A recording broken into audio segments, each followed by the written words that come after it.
At the bottom of the Atlantic Ocean, a German battleship whose name alone inspired fear in the early days of World War II. The Bismarck, Hitler's state-of-the-art killing machine, heavily armored and massively armed. There was nothing that we had that could quite match her. The Royal Navy rallies in a desperate bid to stop her. Our object was to sink her. We'll trace Bismarck's deadly maiden voyage, moment by moment, using eyewitness reports from the last remaining survivors and close examination of the mangled wreckage. We'll deconstruct the ultimate battle to sink one of history's most dreaded sea weapons.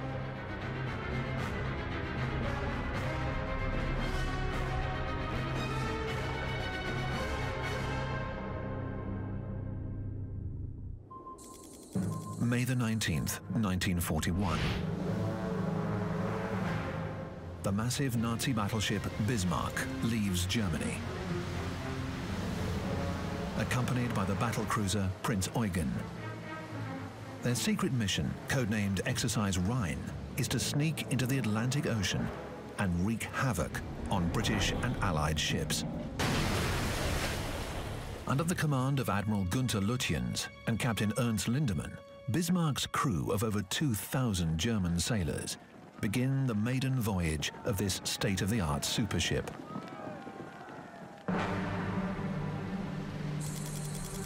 May the 21st, 1941. Bismarck and Prince Eugen arrive in a fjord in German-occupied Norway. Before heading into battle, the crew enjoys what will be their last moments of peace and quiet. It was a beautiful day when we were anchored in that fjord. We were allowed to walk around on deck. Many of Bismarck's crew are young and inexperienced, thrilled to be on board the brand new battleship they believe is invincible.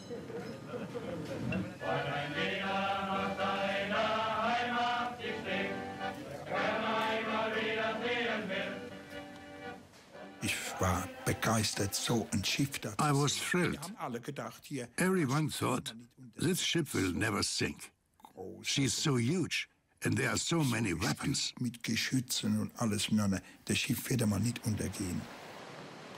Bismarck is the embodiment of Hitler's intention to dominate the high seas. Bismarck was an accumulation of all German naval technology at that time. She was the biggest battleship, she was the most powerful battleship, she was actually one of the fastest battleships at that time. She weighs in at over 53,000 tons and is 251 meters long. Despite her massive size and thick armor, she can cruise at nearly 35 miles per hour. And Bismarck bristles with powerful artillery. Each of her massive 15-inch guns could hurl a small car 22 miles.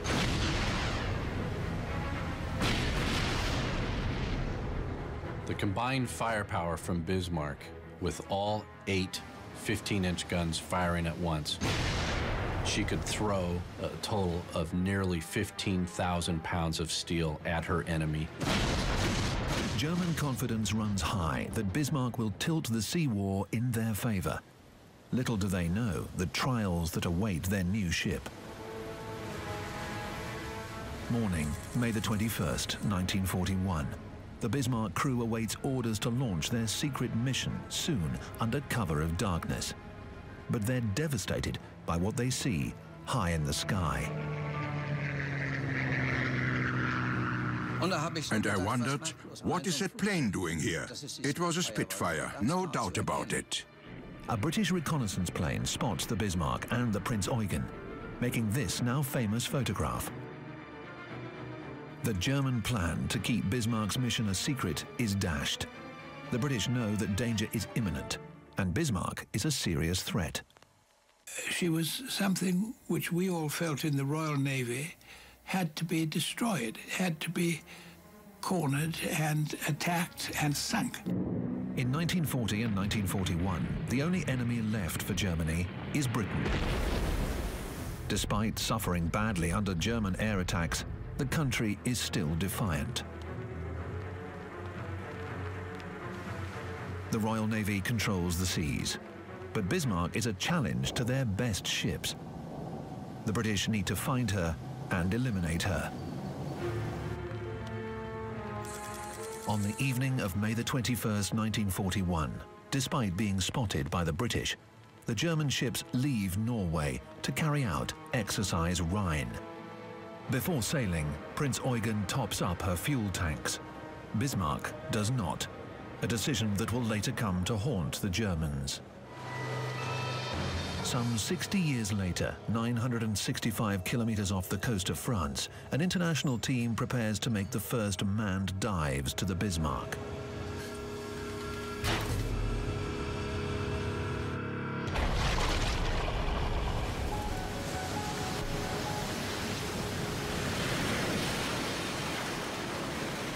On board the expedition vessel, 2 German veterans of the Bismarck return to one of the most traumatic moments of their lives. Heinz Stieg and Heinrich Kundt are among the very few survivors of Bismarck's fiery end. Only 116 men out of more than 2,200 were rescued. This brings back long-suppressed memories. Unter Deck gehalten wird.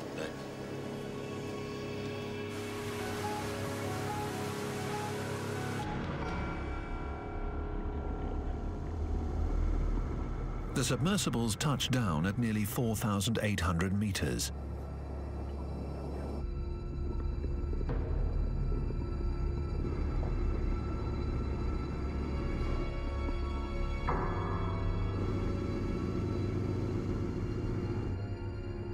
Under powerful spotlights, for the first time since May 1941, human eyes directly gaze on Bismarck's decks.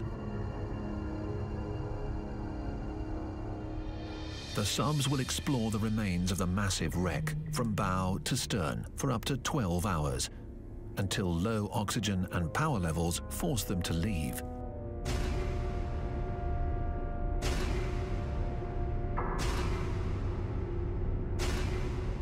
Then the team endures a 2-hour ascent, surfacing in the black of night, bringing with them the first high-definition images, evidence that traces the course of Bismarck's final battle. The next morning, on the expedition vessel, Bismarck's veterans begin a virtual dive into the past. Heinz Stieg and Heinrich Kundt confront what's left of the Bismarck. Fantastic footage.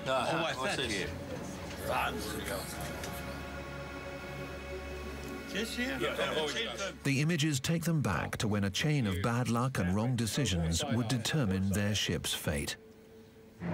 Beginning with Bismarck's hasty departure from Norway. Evening, May the 21st, 1941. Not only does Bismarck not refuel before hurriedly leaving the fjord, but other preparations are also incomplete. 2 reasons may explain the Germans' haste in getting Bismarck to sea. First, the Admiralty hopes the long Arctic nights will cover the battleship's breakthrough into the Atlantic. But by the month of May, nights are getting shorter, and time is running out. Aware of the German attempt to break into the Atlantic, 2 British cruisers keep watch in the Denmark Strait, one of the possible corridors into the Atlantic. On May the 23rd, they spot the German ships. When Bismarck encountered the heavy cruisers Suffolk and Norfolk in the Denmark Strait, she rapid-fired her main caliber guns at these 2 cruisers. And that knocked out her main radar antenna. For the first time on her maiden voyage, the mighty battleship roars, but hurts only herself. Hastily installed, Bismarck's forward radar antenna cannot withstand the shock of her own powerful armament. Now her radar abilities are significantly reduced. This led to the changing of position of Bismarck and Prinz Eugen.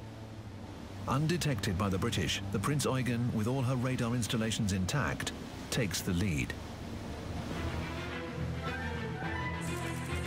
Meanwhile, British heavy units are drawing closer from the south. The brand new battleship Prince of Wales, and the somewhat mythical flagship of the Royal Navy, the Hood. Launched in 1918, her victorious career earned her the nickname the Mighty Hood. People felt that the Hood was unsinkable. No ship is unsinkable, but they had this fantasy in their minds. With the Suffolk and the Norfolk on their heels, the German ships steamed towards the open Atlantic and their first battle. On board the Prince of Wales, preparation is in full swing. And we were able to plot the course and position of the Bismarck and work out exactly what time we should be meeting her in the morning. Well, this, of course, was very exciting to know that you were going to have the hell of a battle at, say, 5:30, which, if I remember right, was about the time. It's 5:35 a.m. when the Prinz Eugen, followed by the Bismarck, detects the two British ships over the horizon.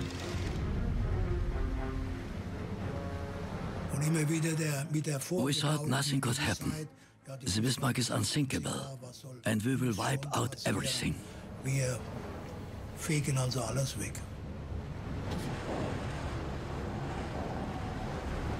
Bismarck and the Mighty Hood, two enemy flagships, face off. A duel of giants is about to begin. Only one will survive. May the 24th, 1941. The British battlecruiser Hood and battleship Prince of Wales hold station at the western end of the Denmark Strait, ready to pounce on the Bismarck and Prinz Eugen. The gap between adversaries is closing. The Prince of Wales spots Bismarck. After a few minutes, one suddenly saw a mast come up, and that was a very exciting moment. The mast was followed by a great big bar. Shortly after that, her funnel began to come up, and gradually the whole of the Bismarck came in sight. But the British battlecruiser Hood makes a fateful mistake. From a distance, the massive silhouettes of the two German ships look the same. Hood misidentified Prinz Eugen, which was the lead ship in the German task force, as Bismarck. And Hood was firing against Prinz Eugen, in essence, the wrong target. Behind the Prinz Eugen, Bismarck readies for action and brings the British ships into her sights. She fires her first salvo against the right target. It almost immediately straddles Hood. Even without her active radar, Bismarck's sophisticated aiming systems perform perfectly. Again, another straddle, so they know they're shooting very well. And there were huge fountains of water went up from the big shells. With each salvo, the guns zero in on Hood. And the ones that went over, passed over us, it sounded like a lot of express trains going over.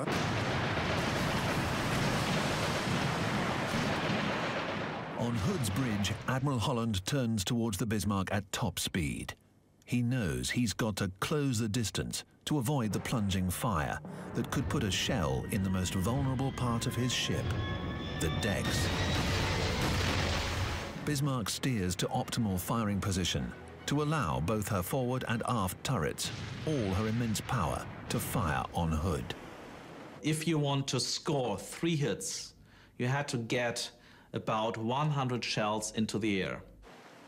Battleships and battlecruisers are heavily armored along their sides, but the Hood is particularly vulnerable because the armor under her decks is thin. And now she's at the optimal range for Bismarck's plunging fire.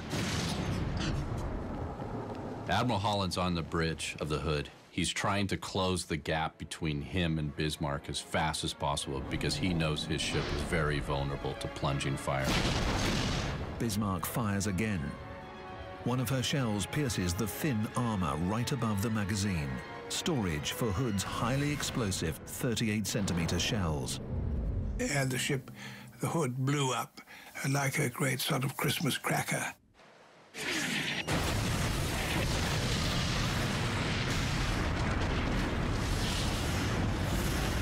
It was a very nasty shock. It was probably the worst shock I had in the whole war, now that I come to think of it.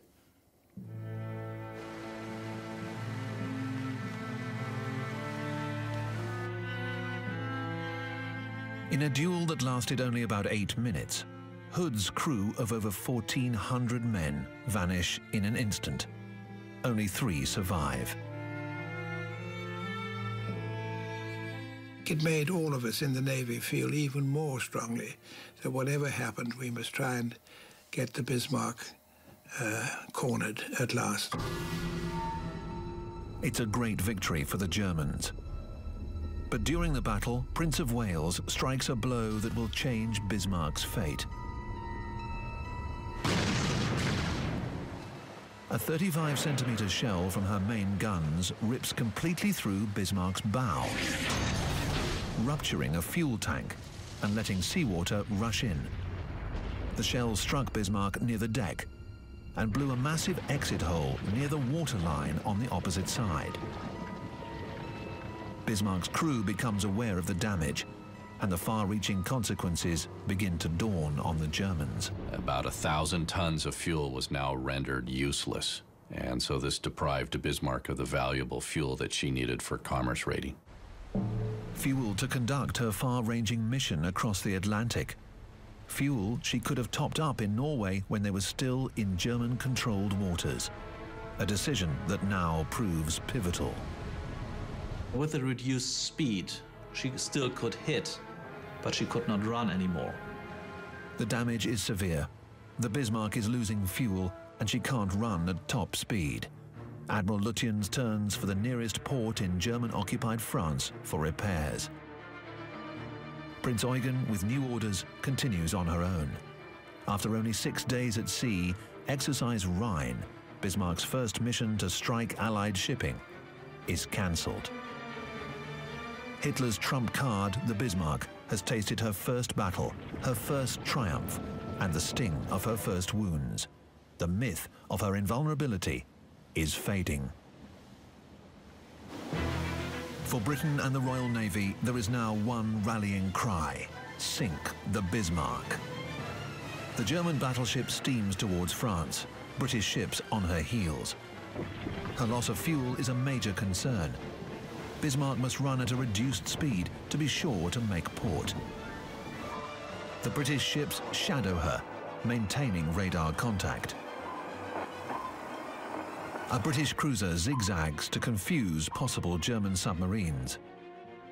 On the Bismarck, Captain Lindemann orders a turn to starboard at the same moment that the British ship turns to port. When it turns back, Bismarck has slipped beyond the range of the British radar and disappears from their screens. Now Bismarck has escaped them. They don't know where Bismarck is. But Admiral Lutyens doesn't know the British have lost them, because the Germans still receive the British radar signals. The Admiral transmits a lengthy situation report to Berlin. He thought the British know where I am anyway, so I can send this message without doing any harm. And this was his tragical mistake. A mistake that had tremendous influence on the hunt for the Bismarck. During this period, the British were able to lock in on the German radio signal, and they were able to triangulate the signal directions, thereby giving them a position approximately of where Bismarck was. But where exactly in this vast ocean is the Bismarck? The British send out Catalina flying boats to find her. One of the planes flies for hours, cloud cover obscuring its view. Then suddenly, amazingly, in one patch of clear sky, something appears on the water below. Yes, it is Bismarck. They found the Bismarck.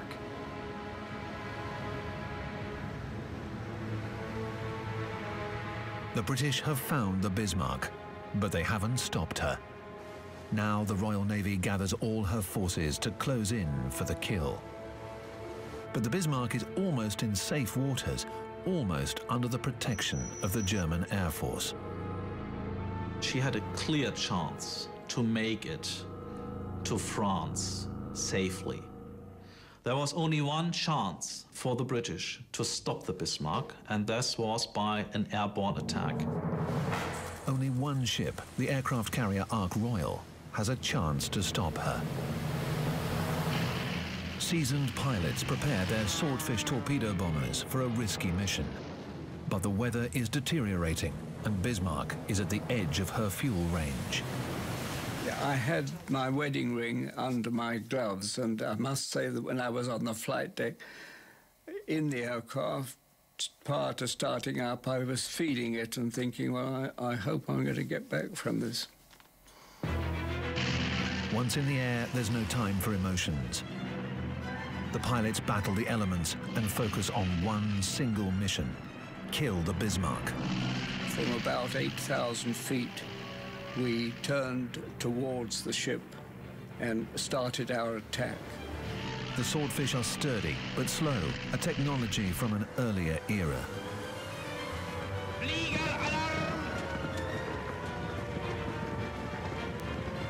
It's like David against Goliath. They came towards us, ready to defy death. And then we simply fired with all our guns.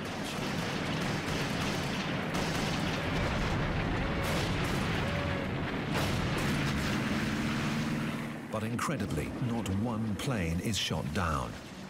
Bismarck's rush into service, her untrained crew and antiquated anti-aircraft guns now play a devastating role. The barrels of the heavy anti-aircraft guns, the 10.5 centimeter anti-aircraft guns, could not be trained low enough to fire at the rather slow and low-flying torpedo bombers. The crew is inexperienced. Dieses haben wir nicht geübt. We weren't trained to shoot planes that were flying at us. Otto Hunch manned a 3.7 centimeter anti-aircraft gun, mounted just above a larger weapon. I was at the 3.7, and when the 10.5 below me was firing, there was such a big flash I couldn't see my target anymore. Bismarck is a giant, lashing out in blind fury. She was also firing her main armament, and we could see pillars of water ahead of us. If we'd flown into one of those, we would have just disintegrated. The Swordfish pilots deliver their lethal payload. I estimated that I was at about 90 yards when I dropped my fish. My observer, who looked over the side when we turned away from the ship, could see my torpedo running in the water because it leaves a wake behind it. One torpedo, maybe Patterson's, strikes the Bismarck in the weakest spot below her waterline, the one place that could disable Bismarck and make her vulnerable. The rudder, her Achilles heel. And I think that it was just luck that we hit her in that position.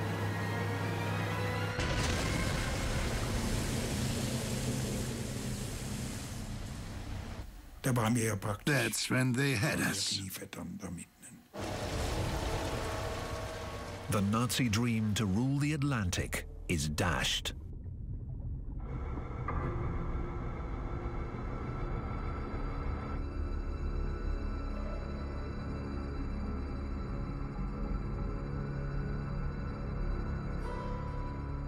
On the expedition vessel, memories overwhelm the two Bismarck veterans.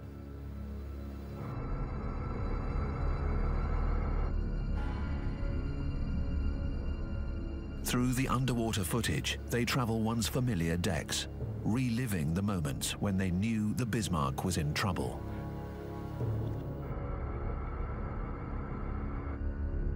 The giant is crippled, For Bismarck, the run to a safe port is over. One rudder is jammed at an angle. Gale force winds keep Bismarck from turning, forcing her to the north-northwest. All hope is gone.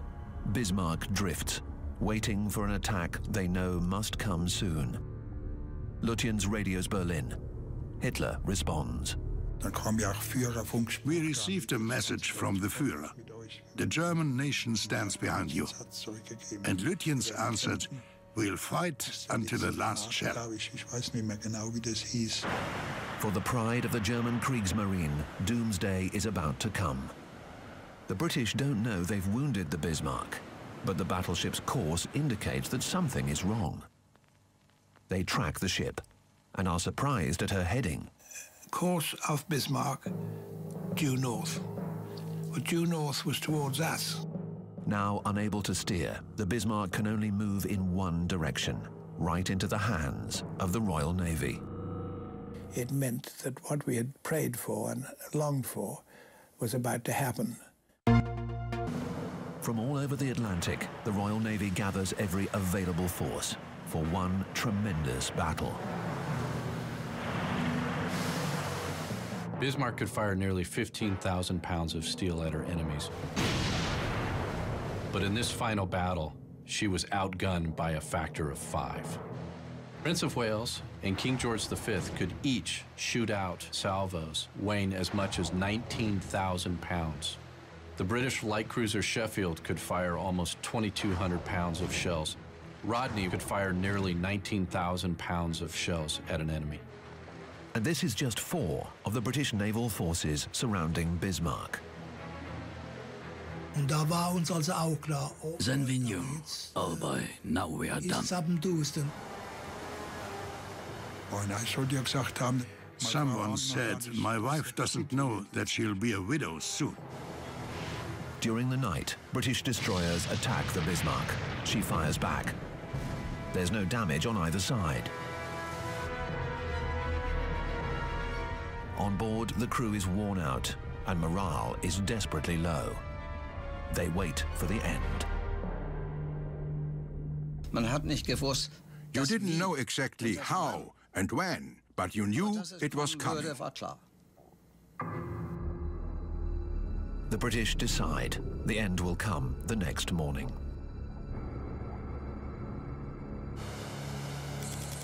(8:45 a.m., May the 27th, 1941. Ready for combat, the feared German battleship Bismarck appears out of the fog. I don't know what color she was, but she looked to me black, and therefore very sinister and very formidable. The myth of Bismarck's power is about to be shattered. 8:47 a.m., Rodney opens fire. Immediately, the Bismarck returns the fire. But the great battleship moves slowly. Unable to maneuver, she is an easy target.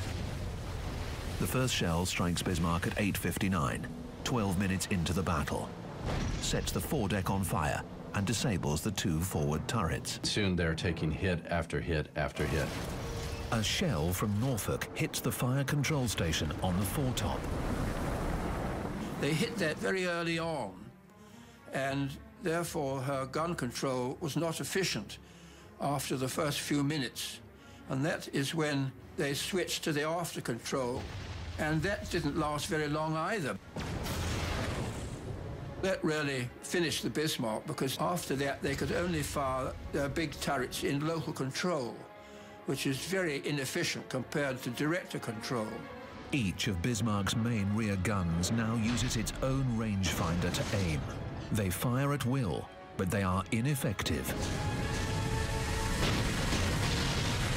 Shells continue to pound the Bismarck. Over 4,700 meters down, ripped and twisted steel is evidence of the damage. The fire control stations were blown completely off the ship.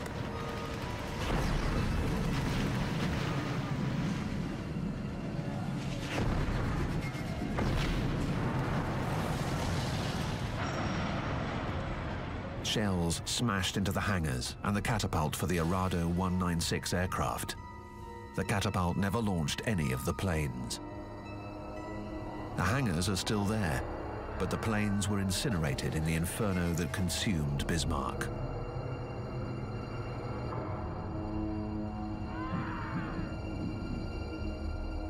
The superheated steel released carbon, food for bacteria in the deep sea. They're literally eating the wreck, creating these eerie icicle-like formations called rusticles. Only one of the forward turrets, named Anton, fires a single round. The British score another decisive hit. Bismarck's A turret is now out of action. Suddenly, B turret is also out of action. There's a huge explosion. The back of B turret is completely blown off. When another shell hits Anton, shrapnel further damages turret Bruno and kills almost everyone on the exposed part of the bridge. When the ship sank, the heavy turrets fell out of their mounts, leaving these gaping holes.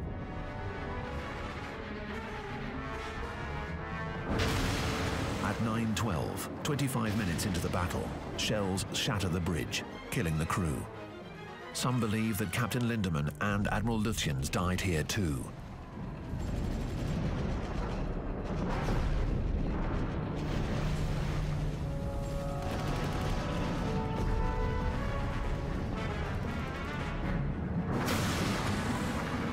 With their main directors knocked out, Bismarck's gunnery crews managed to fire several salvos under local control. Throughout the battle, they concentrate on only one ship. They're firing at Rodney. They actually managed to straddle Rodney within a few salvos. But there are no more lucky hits for the Germans. Rodney keeps firing back. They're hitting Bismarck time after time after time. Bismarck takes numerous hits from all calibers of shells from the British Navy. 16-inch shells, 14-inch shells, 8-inch shells, 6-inch shells, 5-inch shells. They're coming down upon Bismarck non-stop. The once proud Bismarck becomes a hellish slaughterhouse. Anti-aircraft guns are just shattering to pieces.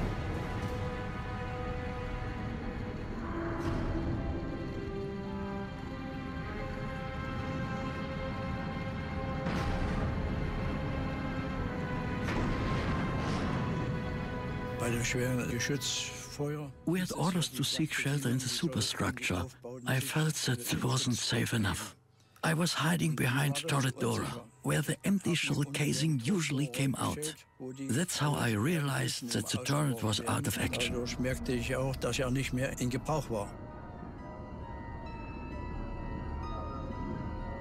Turret Dora is knocked out just before turret Caesar fires its last salvo.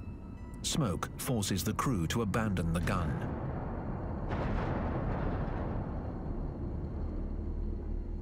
(9:31 a.m. on May the 27th, 1941. After less than 45 minutes, all of Bismarck's main armament falls silent. But the British continue to fire. Their goal, to sink the Bismarck. From a distance, the British can see pieces of the Bismarck blasted off the ship with every impact. Explosions, fire. It's horrible. There's steel shrapnel flying everywhere. The mainmast gets hit and it topples down on top of the ship and falls overboard. One of the cranes gets hit and it falls down onto the superstructure.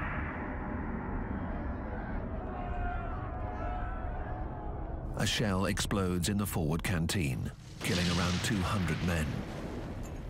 The decimation for the crew within the superstructure is like nothing that has ever been seen before. The crew are just literally ripped to shreds in a huge meat grinder. Deep down inside the ship, many young engineers, electricians and radio operators, like Karl Kuhn, remain at their action stations. I mean, 18 years young. That's when I realized what war is like. Below the armored deck, they can only imagine the bloodshed and the fires.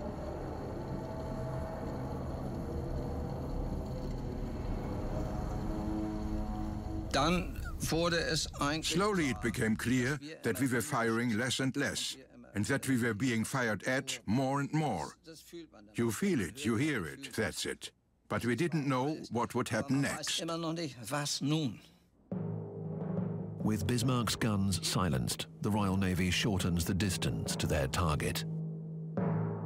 The Rodney and King George V closed in closer and closer and closer, so the elevation of their guns, which had started up there, was then down there because they were getting so near. Rodney approaches the Bismarck at point-blank range for her main artillery. Barely 3 kilometers separate the ships. They can actually see the explosion with pieces of the ship flying apart, flying into the ocean, landing in the ocean. There's shell splashes all around Bismarck from all the different ships that are shooting at her at this point. With Bismarck's guns silent, now it's every man for himself. But many of the sailors aren't familiar with the labyrinth deep down inside the Bismarck. I was panicked, running around, because I wasn't familiar with all those decks, stairways and sections. They just follow their instinct to go up. You move mechanically, full of fear. If you found whatever hole, you'd climb up. Then I finally saw some light.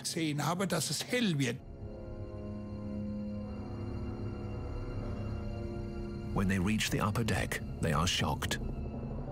A steel cars. Everything was shot to pieces. There was nothing left intact. It was gruesome. Everything was shaved off. Piles of dead bodies. An inconceivable sight.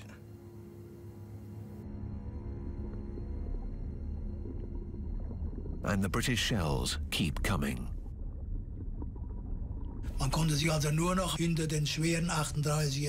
The only thing you could do was hide behind the big 38-centimeter turrets when the English were firing and try to save your life.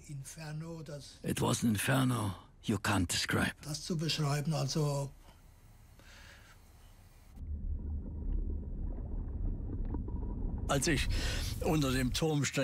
I was standing behind the turret and thought about going down inside again. I wanted to fetch my fiancé's photograph, but I decided not to. Just like anti-aircraft gunner Hunch, more and more sailors seek shelter behind the D turret.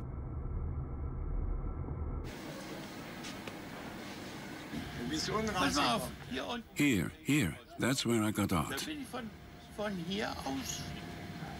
And then I was running along this side. Up to here. And then I jumped off.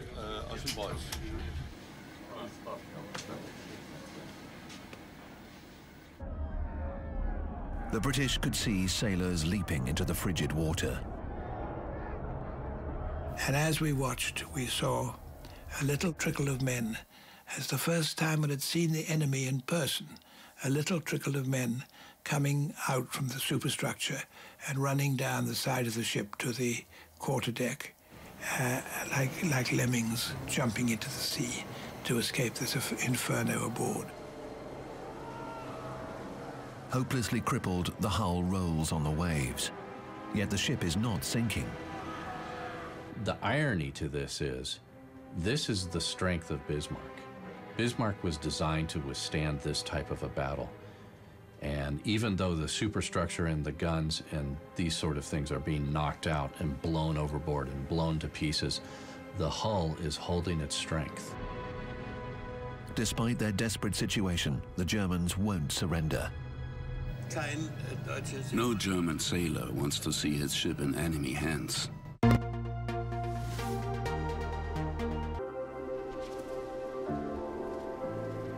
Verhalen vertellen is onze passie. Echte verhalen, waarvan het zweet je uitbreekt of je ogen vol schieten. We zijn altijd op zoek naar verhalen. En na 125 jaar weten we ze ook te vinden. We leven mee met de uitzonderingen, de zonderlingen en de zendelingen. En met maar liefst 18 Emmy Award-nominaties worden onze nieuwe programma's opgemerkt en gezien. We spreken je aan. In meer dan 400 miljoen huiskamers, in 171 landen en in 48 talen. Maar we luisteren ook naar jou. Naar iedereen met nieuwe, geweldige verhalen. Wij zullen er zijn. We belonen de nieuwsgierigen, de gepassioneerden. Alles voor het juiste verhaal. Op dat wat ertoe doet en wat er speelt. Binnen of buiten onze dampkring. Wij zijn National Geographic Channel. Verhalen vertellen is onze passie.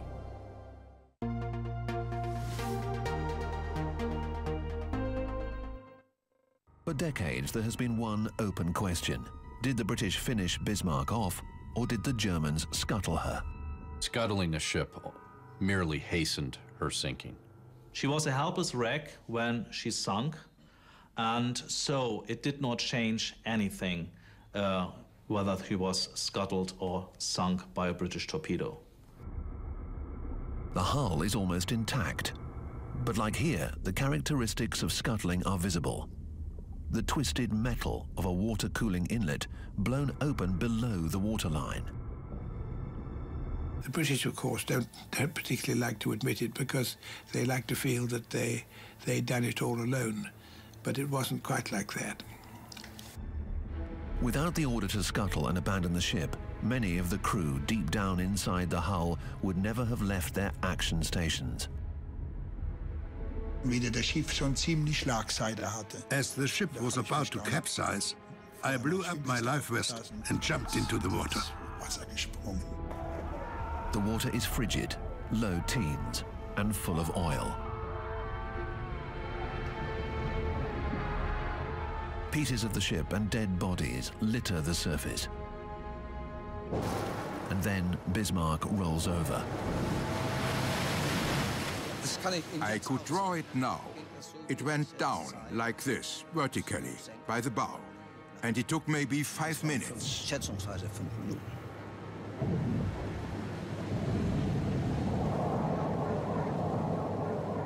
Bismarck is finally gone.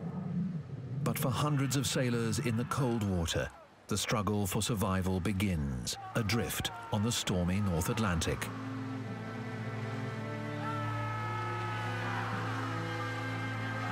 The only thing I wanted was to see my mother again, and the little girl I had then. You don't bother about how and why. You simply want to.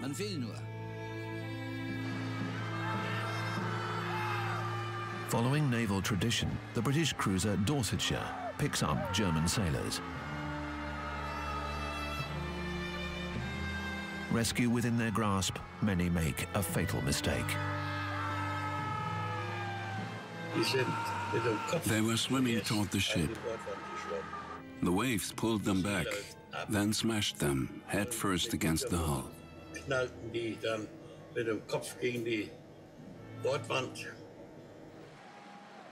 The heavy seas hurled some sailors into the side of the ship, head first, knocking them unconscious, certain to drown.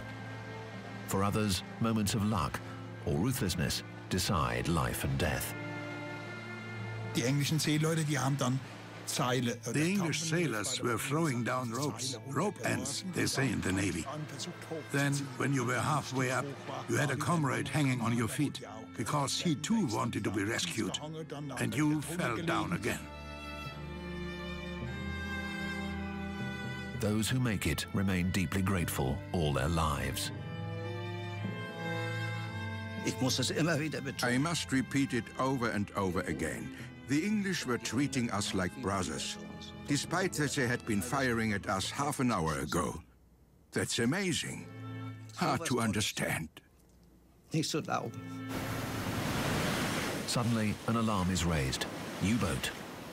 The presence of a German submarine is never confirmed, but the British make a horrifying decision. To protect her own crew, the Dorsetshire gets underway, leaving hundreds of German sailors to drown in the frigid water. In the Operation Rheinübung, triumph and tragedy are, in a very curious way, mixed, blended together on both sides. The Germans' early victory sent a British battleship and over 1,400 men to the sea floor. Yet it ultimately led to triumph for Britain as the Bismarck and more than 2,000 of her crew slipped beneath the frigid Atlantic. The disastrous balance of war. The loss of Bismarck could have been avoided by canceling the operation from the beginning. Sending Bismarck out with the heavy cruiser Prinz Eugen against the odds that they knew existed, against a much superior Navy, the British Navy, was, in my opinion, not a smart thing to do. History is full of, if only this, that, or the other had happened, or hadn't happened. That's the course of history. The Bismarck, Hitler's dreaded state-of-the-art killing machine, defeated after only 9 days at sea, and banished forever into the depths of the Atlantic Ocean.